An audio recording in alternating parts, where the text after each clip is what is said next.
Perfume da traição. Um duelo no coração de São Paulo. Atenção! Se você gosta de drama, justiça poética e reviravoltas inesperadas, inscreva-se neste canal agora mesmo e curta para não perder o impactante desfecho desta história.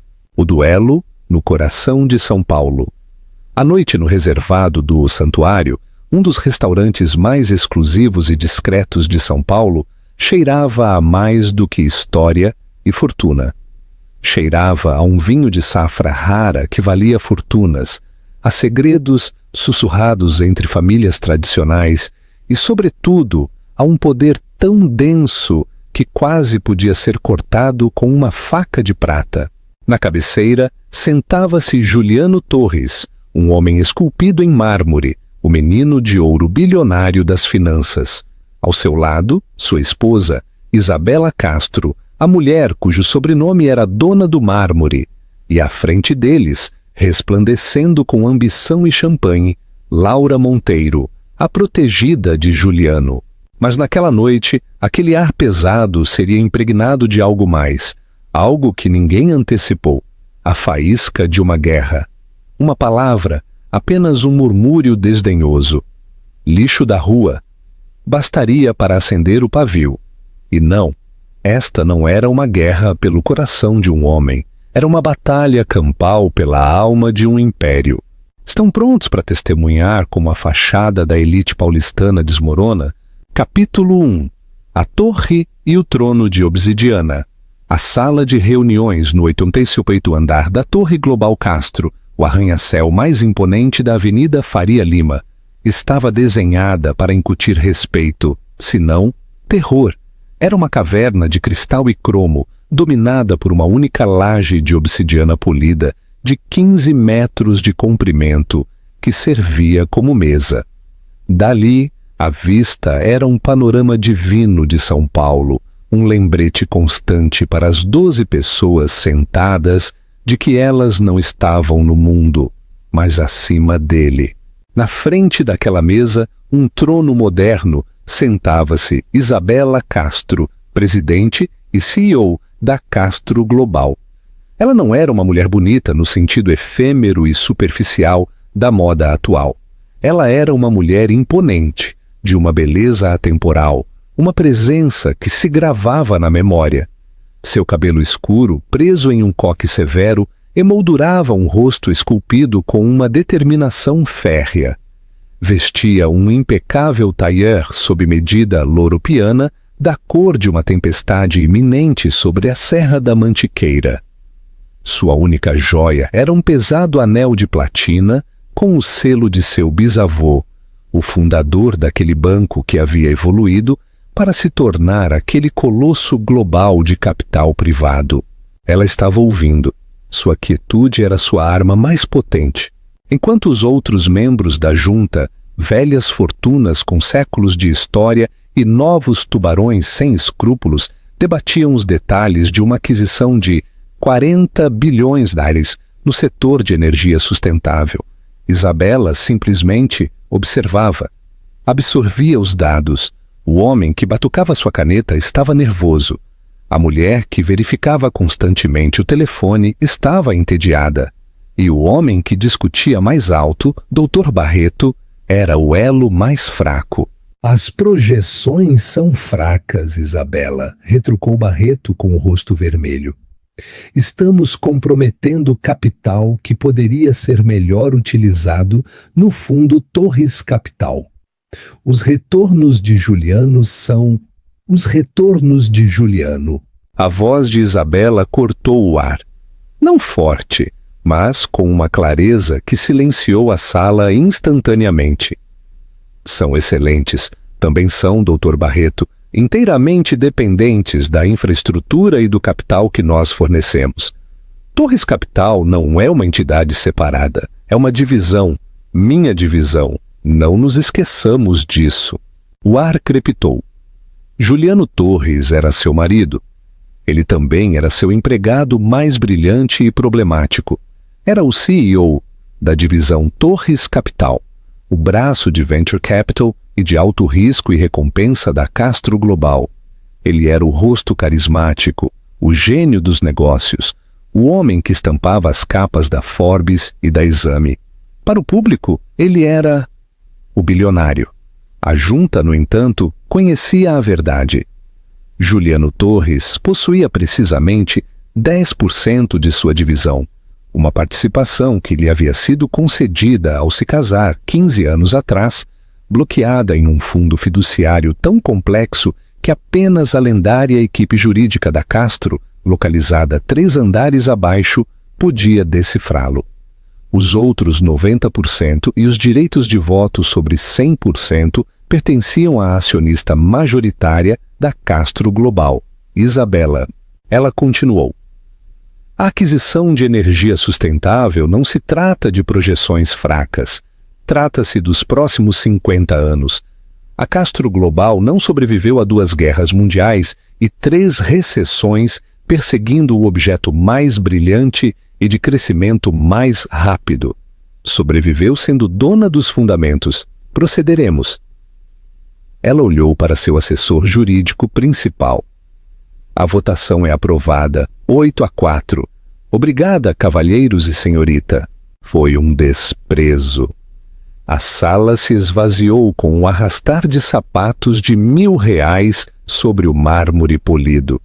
Seu pai, Arthur Castro, o patriarca aposentado, permaneceu observando-a do extremo da laje de obsidiana. Você é dura com Barreto, ele comentou, sua voz um murmúrio seco. Barreto é um tolo. Está deslumbrado por Juliano.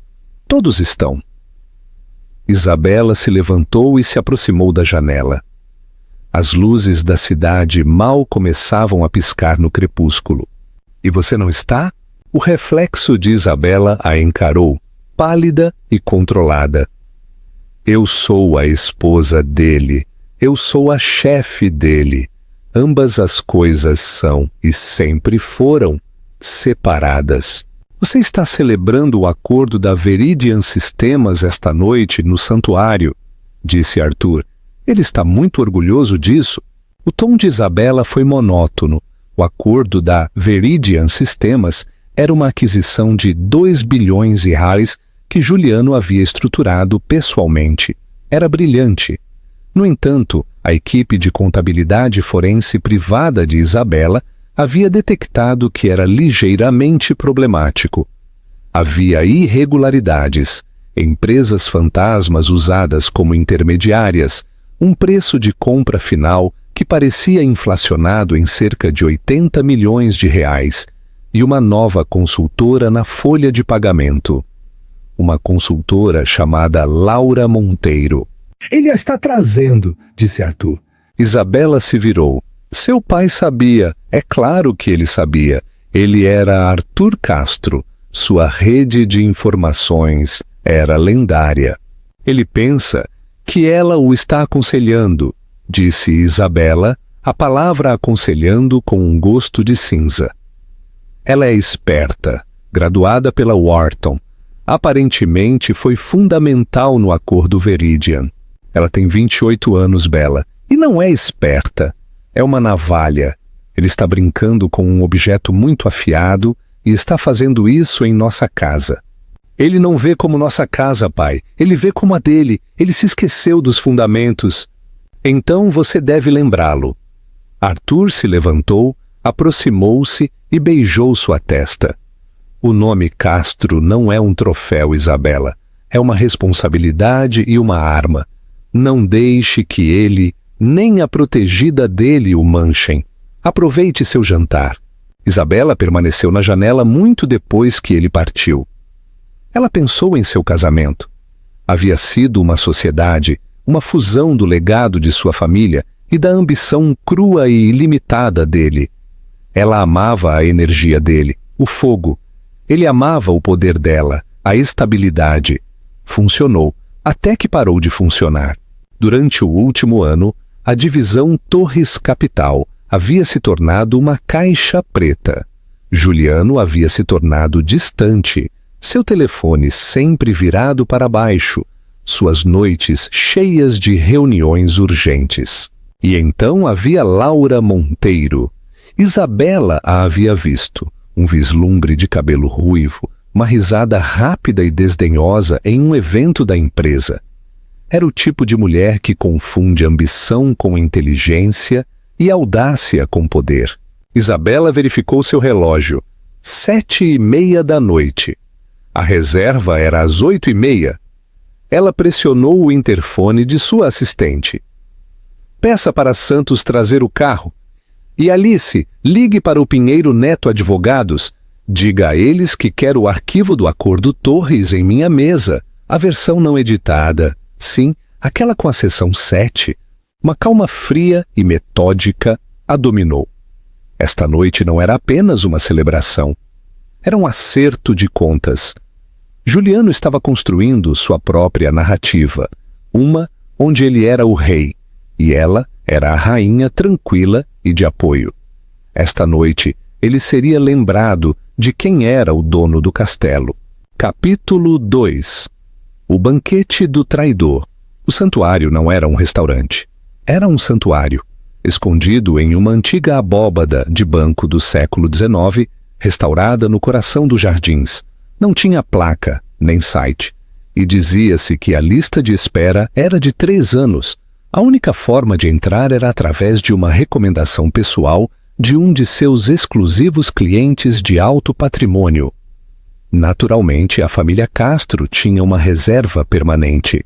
Quando Isabela chegou, o maître d'hôte, um homem chamado Antônio, que parecia um diplomata, cumprimentou-a não com uma reverência bajuladora, mas com um olhar de respeito silencioso e profundo.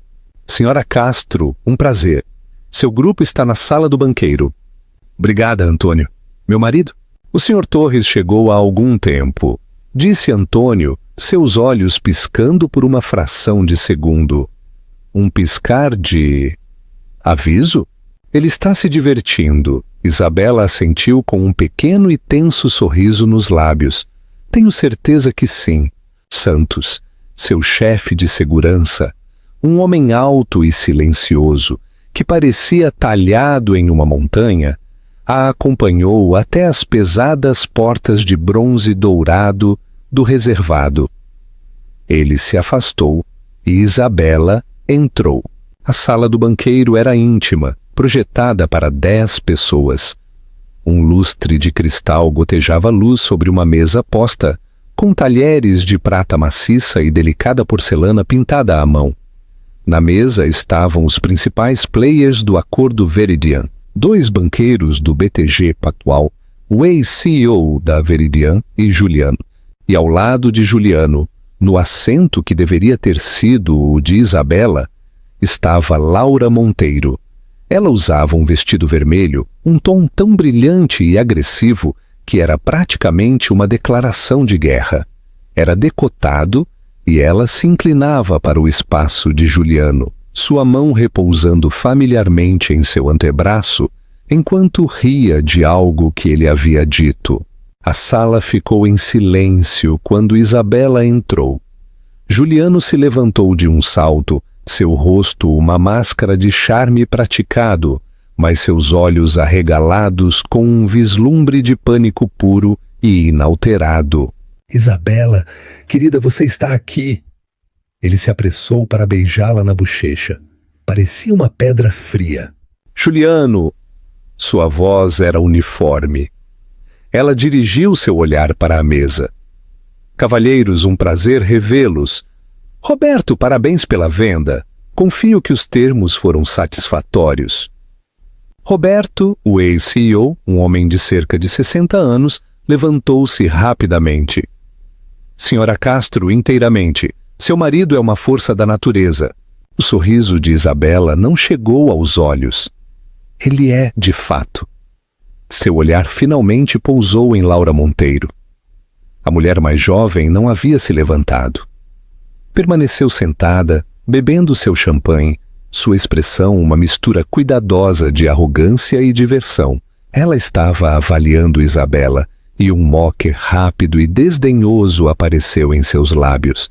A senhora deve ser a senhorita Monteiro, disse Isabela, caminhando lentamente em direção à mesa. Juliano falou muito sobre a senhora. Ah, sim! A voz de Laura era um ronronar praticado. Então a senhora me tem em desvantagem, senhora Castro? Ele mal a mencionou. Uma inspiração coletiva e aguda. Os banqueiros olharam para seus pratos. O ex-CEO, de repente, se sentiu fascinado pela carta de vinhos. Juliano, seu rosto ficando em um perigoso tom de vermelho, forçou uma risada. Laura, essa é minha protegida, sempre tão espirituosa. Ele se virou para Isabela. Querida, Laura estava nos contando o último ponto de alavancagem que encontrou para fechar o acordo Veridian. Foi realmente brilhante. Ah, sim? Disse Isabela, sem desviar o olhar de Laura. Conte-nos, senhorita Monteiro, qual foi este brilhante ponto de alavancagem? Laura recostou-se, agitando seu champanhe. Ah, foi só uma coisinha. Algumas regulamentações ambientais obsoletas que a junta anterior tinha esquecido de arquivar. Nós as encontramos e percebemos que podíamos acelerar sua remoção. Por um preço. A velha guarda simplesmente não via os ângulos, muito ocupada protegendo seu legado. A última palavra foi um golpe direto, direcionado a Isabela. A implicação era clara. Você é a velha guarda. Eu sou a nova. Isabela permaneceu ali por um longo momento. Santos, parado logo do lado de fora da porta, tensionou-se. Ele já vira aquele olhar em sua chefe antes. Era o olhar antes da avalanche. Um assento, Antônio, disse Isabela friamente, sem tirar os olhos de Laura. O maître d'hôtel e 2 garçons se materializaram instantaneamente, colocando um novo lugar para Isabela na cabeceira da mesa, diretamente à frente de Juliano. Laura estava agora à direita de Isabela. Presa, o jantar continuou. A tensão era tão densa que podia ser cortada com as facas de prata de peixe. Juliano, suando visivelmente, tentou reconduzir a conversa para o acordo, para os mercados, para esportes, para qualquer coisa segura. Mas Laura Monteiro estava em uma volta de vitória, estava embriagada de poder, embriagada pela proximidade com Juliano, desconfiada de Isabela, embriagada de algo mais do que o Romané Conti de 5.000 prales a garrafa que estava sendo servido. Ela continuava interrompendo, corrigindo a versão de Juliano do acordo com... Bem, na verdade, Juliano, o que eu encontrei foi... Desprezou os elogios dos banqueiros. Tratou o ex-CEO como uma relíquia e o mais condenatório. Ignorou Isabela completamente. Até o brinde, Juliano se levantou, levantando sua taça. Pelo acordo Veridian, a aquisição mais lucrativa na história da Torres Capital, e pela nova estrela que a tornou possível, pela Laura. Laura se levantou, seu vestido vermelho deslumbrante. Ela levantou sua taça, não para a mesa, mas para Juliano. Por Juliano, por me ver, por saber que para construir um futuro real é preciso estar disposto a derrubar as velhas e empoeiradas relíquias. Sem ofensa à história. Ela sorriu diretamente para Isabela. O homem do BTG, tentando desarmar a bomba, levantou sua própria taça. Pela senhora Castro, é claro, sem cuja fundação nada disso seria possível. Foi a coisa errada a dizer. Laura Monteiro soltou uma gargalhada, um som agudo e feio. Ela se virou para o banqueiro. Fundação? É assim que você chama? Isso é apenas uma palavra bonita para uma gaiola. Juliano é um titã e ele tem sido forçado a apagar sua luz. Laura! Juliano alertou, sua voz baixa e perigosa. O jogo havia acabado. Ele sabia disso. Mas Laura estava muito longe. Ela estava atuando para uma plateia de um só. Juliano queria provar que ela era sua igual, sua verdadeira parceira. Ela direcionou seu veneno diretamente para a mulher silenciosa e observadora na frente da mesa. "Olhe para ela!" Laura zombou, sua voz ecoando na sala agora em silêncio. "Sentada aí em seu... O que é isso, cinza? É lã? No santuário!" Ela riu novamente, um som que arranhava os nervos. "Juliano precisa de uma parceira, alguém que possa ficar ao sol com ele. Não! Não uma relíquia, não um velho e empoeirado pedaço de..." Ela olhou Isabela de cima a baixo, seus olhos cheios de um nojo que era chocante em sua pureza. Então vieram as palavras que acabariam com tudo. Laura se inclinou em direção ao ex-CEO, mas sua voz foi direcionada para que toda a sala ouvisse. Não se pode colocar uma etiqueta de alta costura no lixo da rua e chamá-lo de dama. Ainda é só lixo. O silêncio que se seguiu não foi apenas a ausência de som. Foi um vácuo. Foi o vazio frio e inerte do espaço. Cada molécula na sala, cada vibração, cada pingo de calor foi sugado para o buraco negro daquela horrível palavra que acabava com carreiras. Os banqueiros do BTG pareciam ter presenciado um assassinato. O rosto de Juliano Torres estava tão branco quanto a toalha de mesa. Ele parecia, pela primeira vez em sua vida, completa e absolutamente aterrorizado. Laura Monteiro, no entanto, ainda estava sorrindo.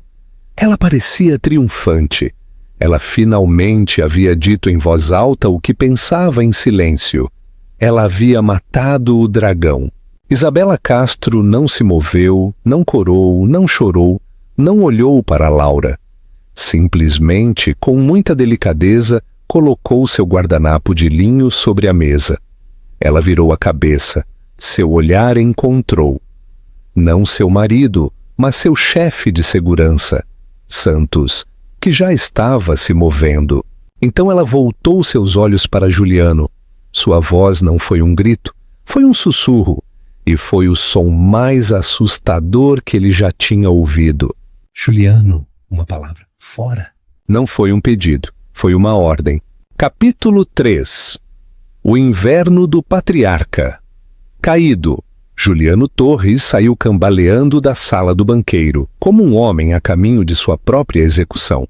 Suas pernas estavam dormentes, o sangue rugia em seus ouvidos tão alto que ele mal conseguia ouvir a risada fraca e triunfante de Laura, que claramente acreditava ter vencido. A tola, ele pensou, a estúpida, suicida tola. Isabela não estava no restaurante principal. Ela caminhava pelo corredor de mármore, seus saltos ressoando com a precisão rítmica e aterrorizante de um toque de finados. Ela não parou até chegar a uma pequena antessala privada.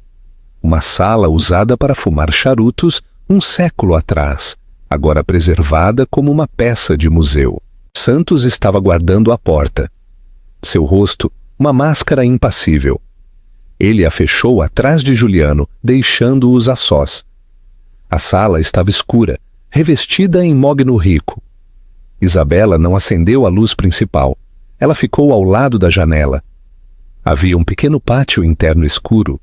Ela era uma silhueta contra o brilho fraco da cidade. "Isabela, querida, eu não tinha ideia!" Juliano balbuciou. Suas mãos tremiam.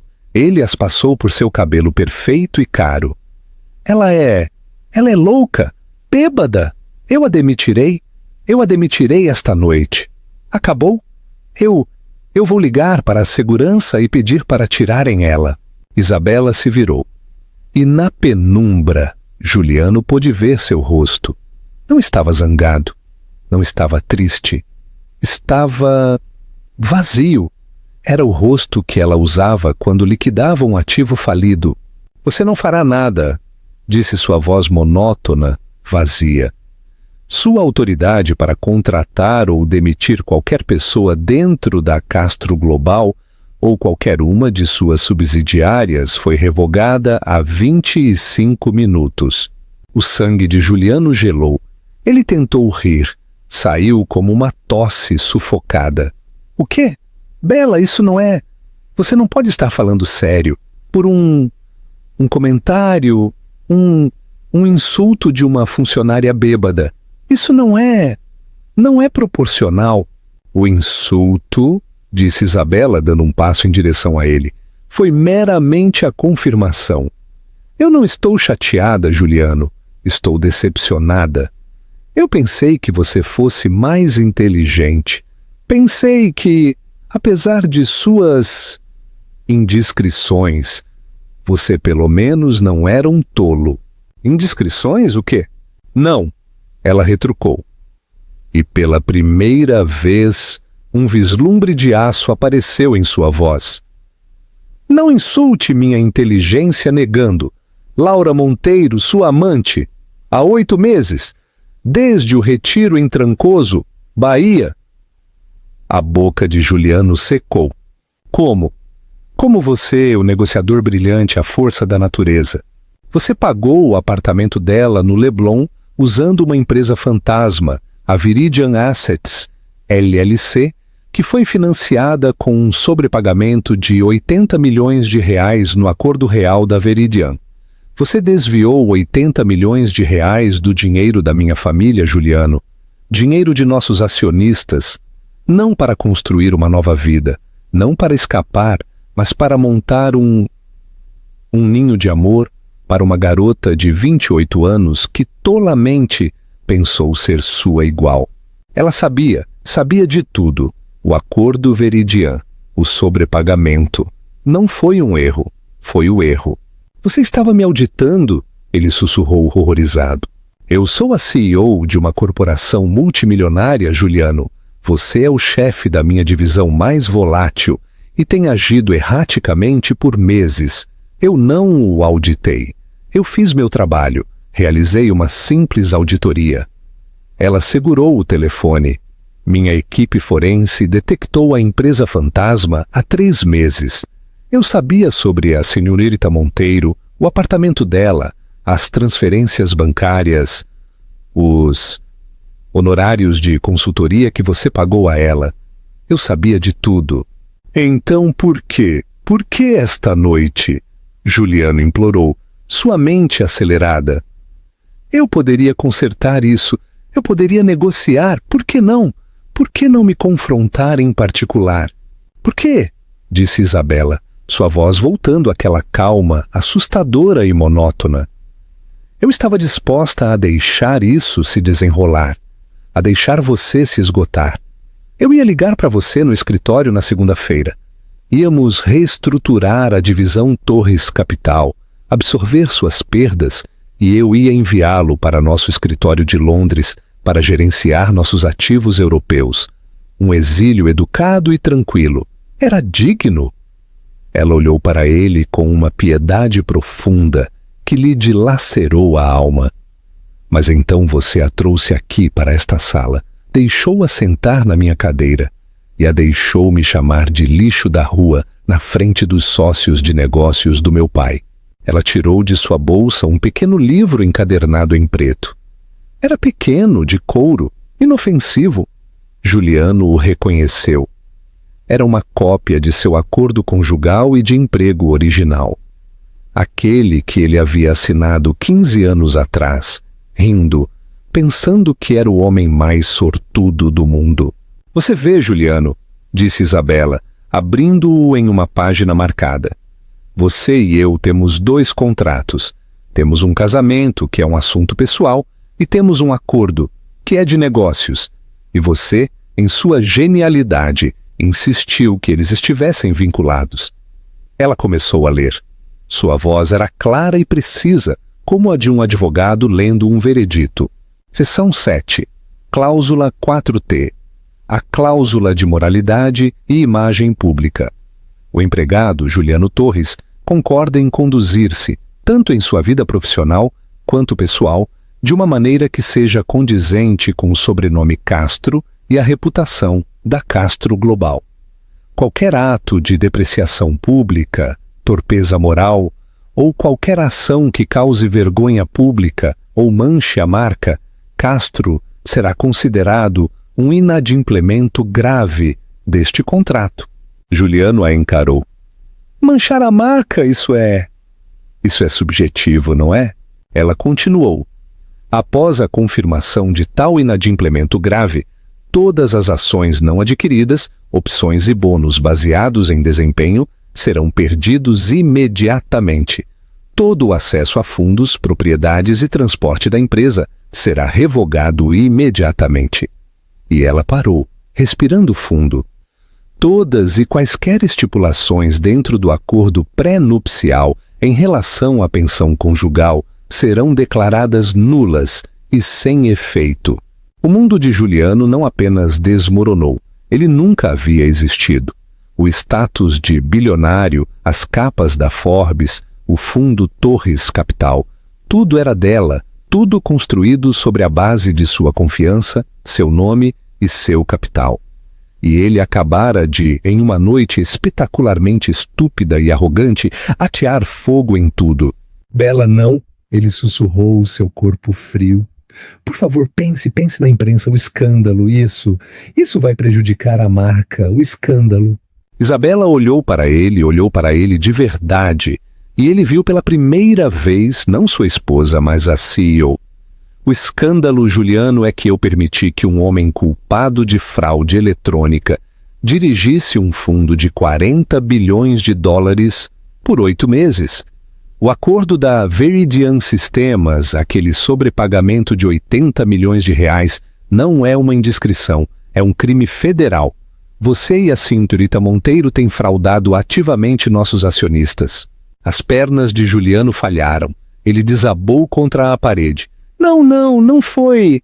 Foi uma retenção, uma alocação criativa. Foi roubo, declarou Isabela. E eu tenho os registros de transferências bancárias, os registros do servidor e as mensagens de texto entre você e Laura planejando. Minha auditoria foi muito exaustiva. Você me mandaria para a prisão. Estou considerando, disse Isabela. Mas por enquanto, estou apenas cancelando o seu contrato. Ela bateu no livro preto. Aquele que você infringiu. Ela caminhou até a porta e a abriu. Santos estava parado ali. Juliano, ela disse, sem olhar para trás, você está demitido. Isabela, espere! Ele gritou avançando. Santos, disse Isabela sem olhar para trás. O grande homem de segurança se colocou entre Juliano, bloqueando seu caminho. Senhor Torres, seu carro não o está mais esperando. Seu acesso ao prédio foi revogado e suas contas corporativas estão congeladas. Devo escoltá-lo para fora das instalações. Você não pode fazer isso! Rugiu Juliano, seu terror finalmente se transformando em raiva. Esta é a minha empresa. Meu nome está nela. Não, Juliano. A voz de Isabela veio do corredor enquanto ela se afastava, com calma. Voltando à sala do banqueiro, seu nome estava no papel timbrado, mas o senhor acaba de ser apagado. Juliano observou Isabela se afastar, suas costas retas, seu passo sem pressa. O som de seus saltos desapareceu no mármore e ele ficou sozinho na sala revestida de mogno com santos.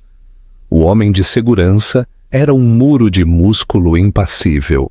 Você não pode estar falando sério, disse Juliano, tentando recuperar um pingo de sua antiga presença imponente.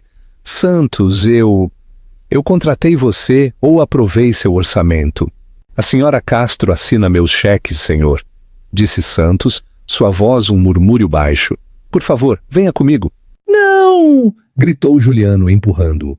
Eu preciso falar com ela! Eu preciso consertar isso! Ele irrompeu de volta para o corredor.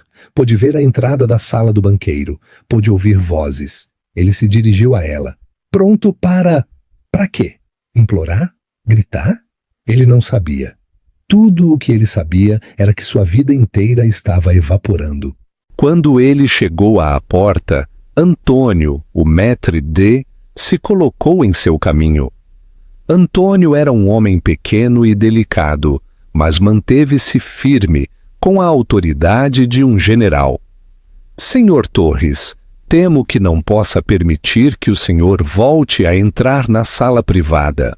Saia da frente, Antônio. Este é o meu jantar. Não, senhor, disse Antônio, sua voz firme, mas educada. É o jantar da senhora Castro. Ela solicitou privacidade e ela pagou a conta. A mão de Santos pousou no ombro de Juliano. Foi um toque suave, mas tinha o peso inabalável do granito. Senhor, a entrada dos fundos, por favor. Não vamos dificultar. Dificultar? Juliano se virou, seus olhos arregalados. Minha esposa acabou de... Ela acabou de... Ele nem conseguia dizer isso.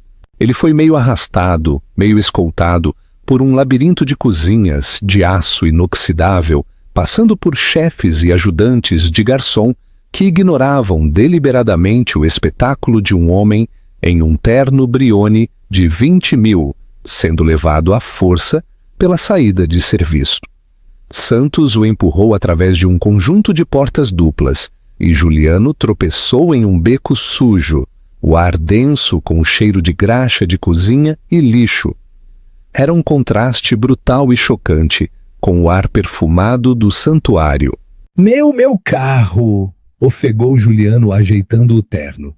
O Bentley está bem ali na frente. Não, senhor.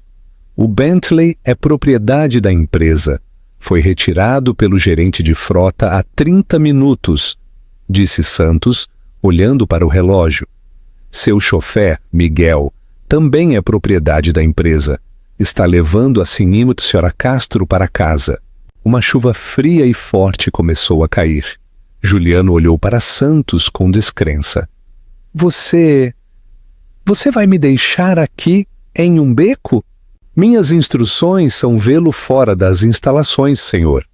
O senhor agora está fora das instalações. Santos olhou para ele, não com malícia, mas também não com simpatia.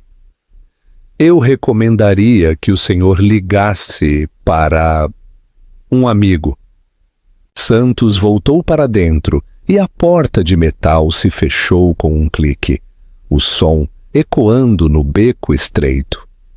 Juliano Torres, o menino de ouro bilionário, o titã do Leblon, estava parado sozinho na chuva, em um beco cheio de lixo. Ele apalpou seu telefone e ligaria para um Uber. Não, ligaria para um carro preto.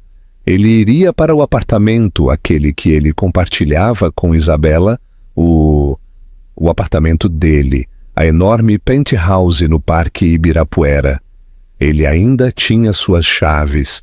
Ela não poderia trancá-lo para fora de sua própria casa, certo? Ele pegou seu telefone. A tela estava escura, morta. Não, isso não estava certo. Ele o havia carregado antes do jantar. Ele segurou o botão de ligar. Nada. Então ele percebeu. Não era o telefone dele, era um telefone da empresa, assim como o carro, o chofer, a vida. Ele olhou para a fina faixa de céu escuro. Não, ele sussurrou. Ele tinha seu cartão de crédito pessoal, aquele que ele tinha desde a faculdade. Ele iria para a rua principal e pediria um táxi. Ele caminhou até o final do beco, seus sapatos de couro italiano feitos à mão, espirrando em uma poça suja. Ele saiu para a rua, encharcado e trêmulo. Ele levantou a mão para um táxi. Alguns passaram em alta velocidade, com as luzes de fora de serviço acesas. Finalmente, um parou. Ele entrou pingando. A Torre Castro, Faria Lima com jardins. Ele latiu. O taxista, um homem com um sotaque forte, olhou para ele pelo espelho retrovisor. Essa é uma boa construção. Tem dinheiro? Minha máquina está quebrada. O sangue de Juliano gelou. Dinheiro? Ele apalpou seus bolsos. Ele tinha seu prendedor de dinheiro, um fino clipe de platina. Vazio. Ele havia usado seus últimos R$100 para... Para quê? Ele não conseguia se lembrar. Ele vivia em um mundo sem dinheiro, um mundo onde ele assinava as coisas, um mundo onde seu nome era a moeda. Eu tenho um cartão, disse Juliano, puxando seu American Express Gold pessoal. Eu disse, a máquina está quebrada, disse o taxista já parando na calçada. Fora. Mas... Juliano Torres foi expulso de um táxi a 2 quadras do santuário. Ele ficou na rua, a chuva batendo em seu cabelo. Ele era um homem sem telefone, sem dinheiro, sem casa. Capítulo 4. O veredito da Dama de Ferro. Enquanto isso, de volta à sala do banqueiro, Isabela havia retornado. Os banqueiros do BTG e o ex-CEO estavam de pé, com os casacos vestidos, prontos para fugir. Cavalheiros, disse Isabela, sua voz calorosa, como se nada tivesse acontecido. Por favor, não vão. A noite é jovem. Antônio nos traga uma garrafa de Chateau Lafite Rothschild de 1959. Uma celebração. Laura Monteiro ainda estava à mesa. Seu rosto estava pálido. O sorriso triunfante havia desaparecido há muito tempo, substituído por um horror nascente e nojento. Ela havia ouvido o clique da porta quando Santos levou Juliano. Ela havia ouvido o quão definitivo aquilo era. Senhora Castro, eu acho que eu deveria... Laura gaguejou, tentando se levantar. Sente-se, senhorita Monteiro, disse Isabela, tomando seu próprio assento. Ela gesticulou para a cadeira vazia ao lado dela. Temos muito o que discutir, ma chérie. Laura se sentou. Suas mãos tremiam tanto que mal conseguia pegar seu guardanapo. A senhora, disse Isabela, sua voz baixando para um murmúrio conversacional enquanto os garçons serviam o requintado e intenso vinho tinto. É uma ladra. E pior do que isso, é descuidada. Eu não sei do que a senhora está... A empresa fantasma Viridian Assets LLC. Sério? Usou o nome da empresa que estava fraudando no título de seu esquema criminoso? Isso não foi apenas arrogância, senhorita Monteiro. Isso foi preguiça. Isabela tomou um gole do vinho. Maravilhoso. Ela olhou para Laura. A senhora e Juliano roubaram 80 milhões de reais da minha empresa. Ele, imagino, o fez por alguma necessidade patética de se sentir como seu próprio homem, de construir algo que eu não pudesse tocar. Mas a senhora o fez por um apartamento. E o que mais? O telefone de Isabela vibrou. Ela olhou para ele. Uma mensagem de texto de sua equipe jurídica. Ah, disse um pequeno sorriso frio tocando seus lábios. Aqui estamos. As transferências bancárias. Um pingente de diamante rosa de 2 quilates da Graf. Uma entrada em um Maserati. E, oh meu Deus, 50 mil euros transferidos para um doutor Simon Roth em uma clínica privada na Suíça. O rosto de Laura passou de pálido para um branco fantasmagórico e mosqueado. A senhora não é apenas uma ladra, disse Isabela, sua voz cheia de um repentino e profundo nojo. A senhora é um clichê. A senhora é o lixo da rua que se apressou em nomear. Poderia ter aspirado a algo melhor. A senhora não pode, sussurrou Laura com lágrimas nos olhos. Juliano me ama. Ele disse que a senhora era o futuro dele, Isabela concluiu. Ele me disse o mesmo há 15 anos. A diferença é, eu tinha uma empresa de 40 bilhões de euros para oferecer. A senhora só tinha um brilhante ponto de alavancagem. O que a senhora vai fazer? A voz de Laura era o lamento de uma criança. Juliano, ele é um assunto de família. Eu cuidarei dele. Ele é culpado de trair minha confiança. É culpado de ser um tolo. Isabela se inclinou. A senhora, no entanto, é culpada de fraude eletrônica. É culpada de conspiração. É culpada de roubo. E eu sou uma CEO e tenho o dever fiduciário para com meus acionistas de processar ladrões. Ela fez um sinal para Santos, que agora estava na porta. A senhora está demitida, é claro, disse Isabela. Seu apartamento, o carro, tudo será apreendido como ativos, mas eu sou uma mulher razoável. Ela deslizou um cartão sobre a mesa. Era o cartão do promotor de justiça de São Paulo para crimes econômicos. Oh, ela disse, empurrando um segundo cartão. Este é o cartão de um senhor Almeida.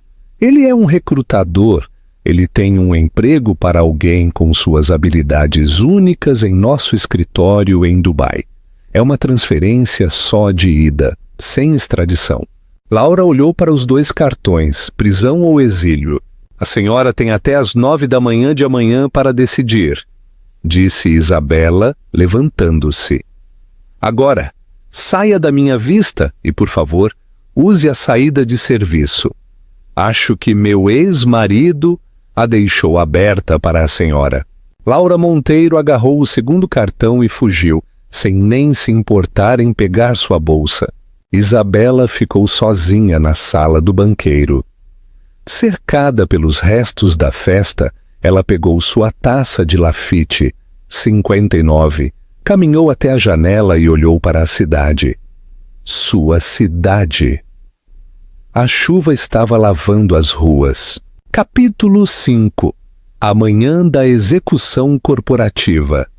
As 24 horas seguintes foram uma aula magna de guerra corporativa.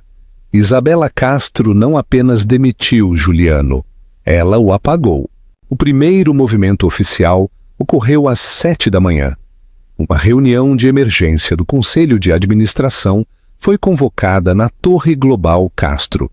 Isabela, parecendo fresca e poderosa em um tailleur branco impecável, expôs tudo. Ela não mencionou o jantar, o insulto ou a amante. Ela era toda negócios. Senhores, ela se dirigiu ao conselho. Minha auditoria interna, que está em andamento há 3 meses, confirmou nossos piores temores. A divisão Torres Capital foi vítima de fraude eletrônica e desvio financeiro significativo de alto nível. Ela apresentou os dados. O sobrepagamento de $80 milhões da Veridian, a empresa fantasma Viridian Assets, LLC, as transferências bancárias, as faturas falsificadas, foi um caso limpo, inegável e absolutamente condenatório. Juliano Torres, agindo em conluio com uma analista júnior, Laura Monteiro, fraudou ativamente esta empresa. Ela declarou, sua voz ecoando com uma raiva controlada e justa. Eu, a partir de ontem à noite, rescindi seu contrato por justa causa, sob a seção 7A, e congelei todos os seus ativos e participações relacionadas à Castro Global. A senhorita Monteiro foi tratada. O Dr. Barreto, o homem que, apenas ontem, havia sido o maior torcedor de Juliano, estava pálido. Meu Deus, Isabela, eu não tinha ideia. Ele sempre... Ele os deslumbrou, disse Isabela, sua voz suavizando ligeiramente. Ele nos deslumbrou a todos. Esse era o dom dele. Mas os números, Dr. Barreto, não mentem. A votação do conselho foi unânime. Eles aprovaram retroativamente a rescisão, autorizaram uma auditoria pública e independente e votaram para dissolver imediatamente a divisão Torres Capital. Seus ativos viáveis seriam absorvidos pelo fundo principal da Castro. O nome dele estava sendo literalmente apagado do prédio. O segundo movimento foi a imprensa. Às 9h01, um comunicado de imprensa único e devastador atingiu o Valor Econômico e o Financial Times. Castro Global expulsa Torres, descobre irregularidades financeiras significativas. Foi brutal. Não insinuou, não aludiu, culpou diretamente. Fontes próximas ao conselho, a própria CEO Isabela Castro, confirmam que ela descobriu pessoalmente a fraude e agiu decisivamente para proteger os interesses dos acionistas. O conselho deu à Sra. Castro seu apoio total e inequívoco. Em um único movimento, ela havia definido a narrativa. Este não era um divórcio bagunçado, era uma CEO limpando a casa. Ela não era a vítima, era a heroína.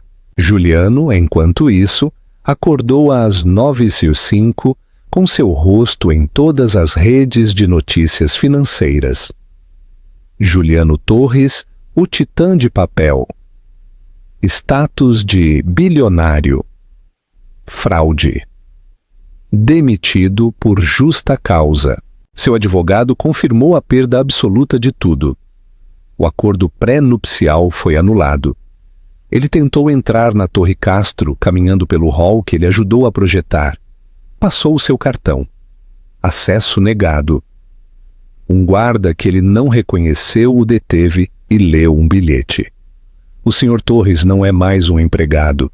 Solicita-se que o senhor se retire das instalações. Seu pânico se transformou em humilhação pública enquanto ele fugia. O som de seus passos patéticos ecoando no vasto salão de mármore, que não era mais dele. Ele estava verdadeira e completamente fora.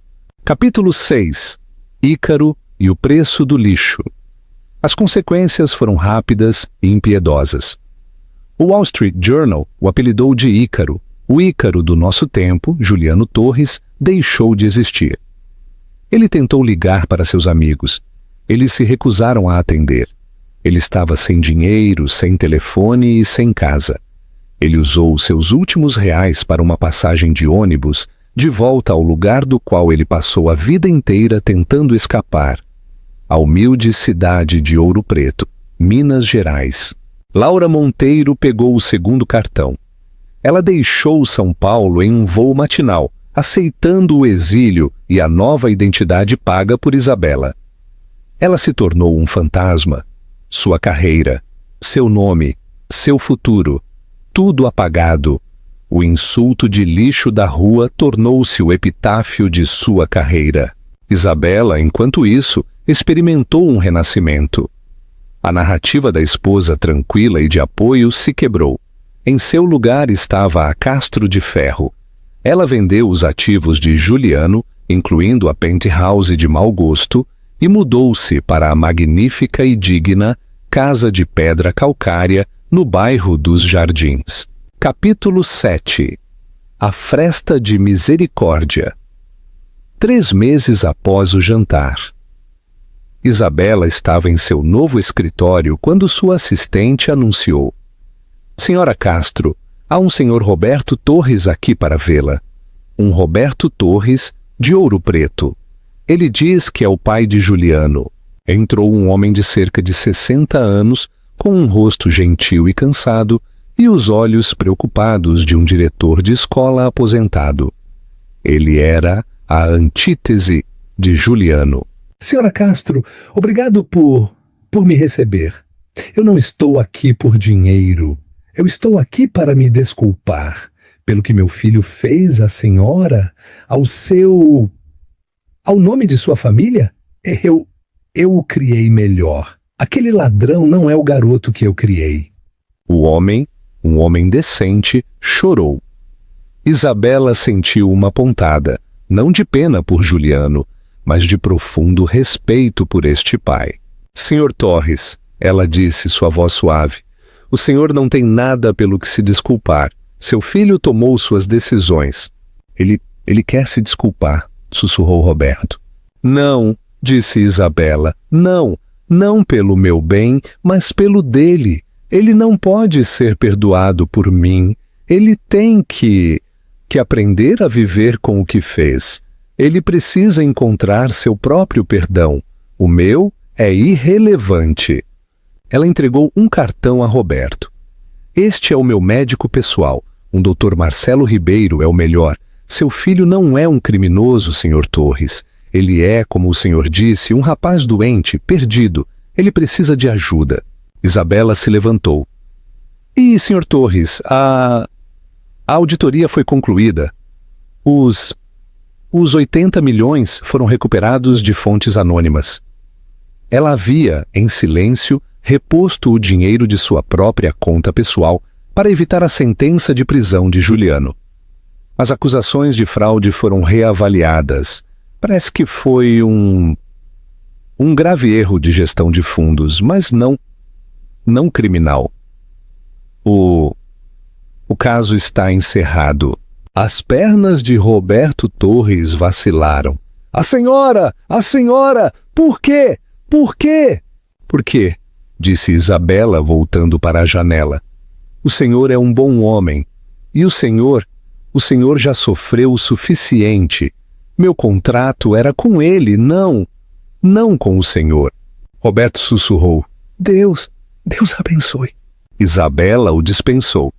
No final, ela havia demonstrado misericórdia.